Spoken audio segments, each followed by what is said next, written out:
Now, I got to be honest with you. So when I'm thinking about what college track and field actually was like for me, nobody really knows what it's like to compete against an Olympian. It's true. It's true. Like, So, yeah.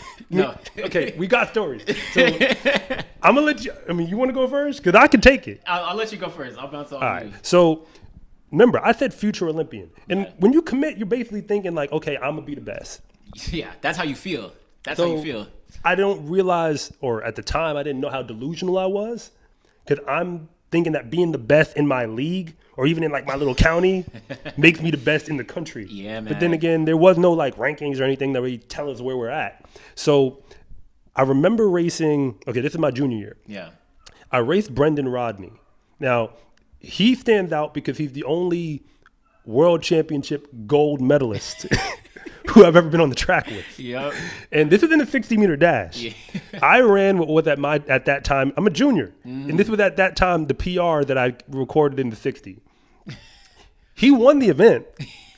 And this is like his first college meet as like a freshman. Which is crazy. And he was crazy. like, what? And he was like, whatever. Like, but you could tell that after the race, he's just like, this is no big deal. I had no idea how fast he actually was. Fortunately, it was the 60 and not the 200. I mean, he would have smoked in the 200. He would have been crazy. Because we're in the Northeast. Yeah. Like the Northeast, when you think about D1, is not like that's not where the fast guys are. Yeah, you're not seeing those top names. You're not seeing the fast guys there. They're not training like the guys out in Texas or Florida, right? I don't even think it's about the training.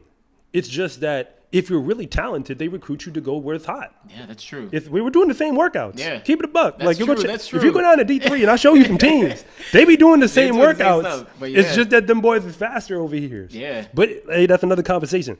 As for, okay, so I'm gonna put it in perspective. I didn't know how good he was till I saw him run the 200. We were at, I think, the Larry Ellis Invitational at Princeton. That's probably one of the best tracks in the country, in my opinion. Where they have like the track and field stadium. They still host IC4A, I think. IC4As might still be there, yeah. But I mean, IC4A fell off because like with all the conference realignment. But like, hey, that's another subject. So it is what it is. It's like a Northeast Regional Championship meet, kinda, but whatever. So it was him and Bruno Hortelano from Cornell. Okay. So both of them ran the Olympics. Bruno for Spain and Brendan for Canada. Nice. So they're in the first heat of the 200. I won my heat for the record. Not that it matters. Not that it matters. Because I'm in like heat 4 or heat 5. You're in the lesser heats right now. But in heat 1, they went, and they both underachieved, running like 20.7, 20.8. Nobody else is under 21. Like if you go 21.3, you excited. Yeah. You see what I'm like, and that's what I mean by like, this is what it's like when you compete. Do you remember Reggie Dixon of Hampton?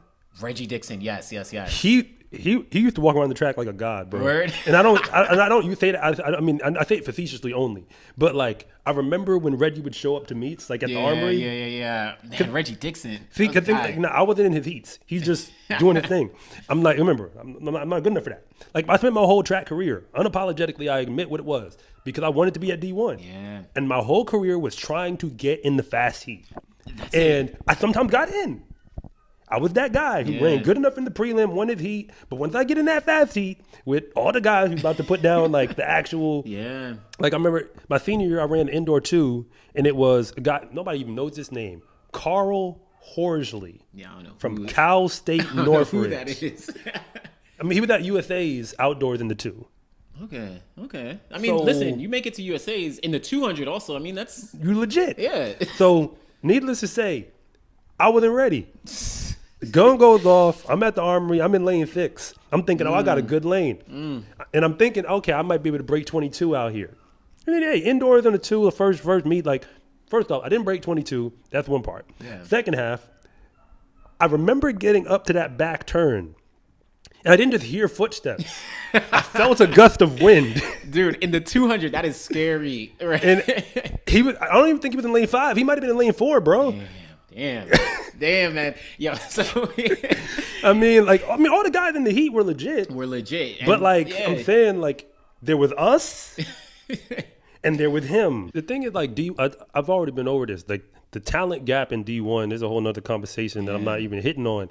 It spreads where, like, all the like a large percentage of the fast people end up in the same schools. Yeah. And some of them are looking like bums over there. Exactly. Like you be like ranked 30th in the SEC, but you could win the Patriot League in D1 now, which is actually a thing. Because that's where I ran. Absolutely. But think about it. What coach actually cares about the 30th best sprinter in their event? No, they're not checking. They'll in the conference. I don't mean in the nation. 30th in the conference. In the conference, right? You are useless. Yeah, you're just a body. You're like you'll get put on those like BC relays or whatever. Like the B relays, and it's all due respect, right? Like you guys, like it's all due respect. But those are the guys who would go, up in the Northeast, and they'll be, winning. They'll be ready to take off. Exactly. But no, I feel that. So there's been some good stories, but I mean. Yeah, I got to say this. Chris Belcher, he did run some stuff pro. This is back before he made it to North Carolina A&T. I think he was at Monroe running JUCO. Okay, so I didn't even realize he was in my heat. I think it might have been at one of these Princeton meets, and he false started. Oh, yeah. So technically I beat him. Listen, that counts. That counts. Like, technically, a false start means you did not win. So technically, you got Chris Belcher. Again, I had no business beating him per se. I was in the last one. I got to say Carvin Encanada, who he ran for Kenya. Yeah. And I did see him in these international competitions, like Worlds and whatnot. I was like, yeah, he legit. But he ran for Pitt. Okay. I watched him win the ACC 100. Yeah. Because they actually get on TV a little bit. So I watched him win it, and then he showed up at IC4A, and he was in my heat for the prelim. So I know who he is. Okay. He don't know who I am. Yeah, he has no reason to know. He's not checking for you. But I'm like, I know who you are because I just saw you win the 100 meter for ATC. Yeah. And he was awful on the start.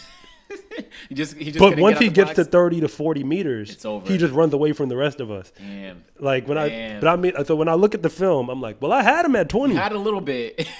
I had him at 20. I mean, listen, end the race right there. You got to win, right? But again, what is it actually like? That's what I'm trying to get at. Yeah. Most people have no idea, and I'm not saying you can't get better. You can. Like I improved a lot, and probably could have improved even more in my college career. Yeah. Without coaching changes, and everybody has their story on why things go the way they do. Of course. It's just that like the people who are actually at that level, they're not even competing during the regular season. Yeah. Like your season is spent. The way I said it, we had one girl on our team who competed internationally for Puerto Rico, and she was a thrower. And then she was she actually underachieved, you could say, 'cause she didn't make NCAA because you got to qualify out of the regional. Yeah. But she was always like top 10 in the region, so she was supposed to go. Yeah. Her season doesn't start till after the conference meet because she's not losing. It makes sense. Where is she going? It's literally just everywhere she goes. It's like practice, basically. Like you do a little press release for the team, and it'd be like, okay, this person was first, and this person was first. Like her being first is not a story.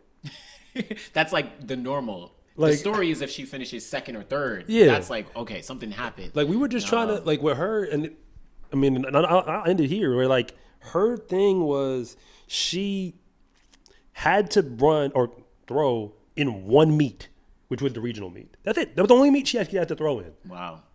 Every other meet, it was irrelevant who showed up or what they were doing. She could PR. She could have it wasn't important. Yeah. Because if she couldn't get it done in the regional meet, and she showed up 3 years in a row. You see what I'm saying? Like, she was legit. She was on point. Yeah, that makes sense. There's a couple athletes like that where, like you say. Rachel Pena, by the way, that was her name from Lafayette. Shout out to you. My name is Anderson from The Final Leg. And I'm Coach Rob from SCA Track and Field. And thank you for watching this segment from The Finish Line.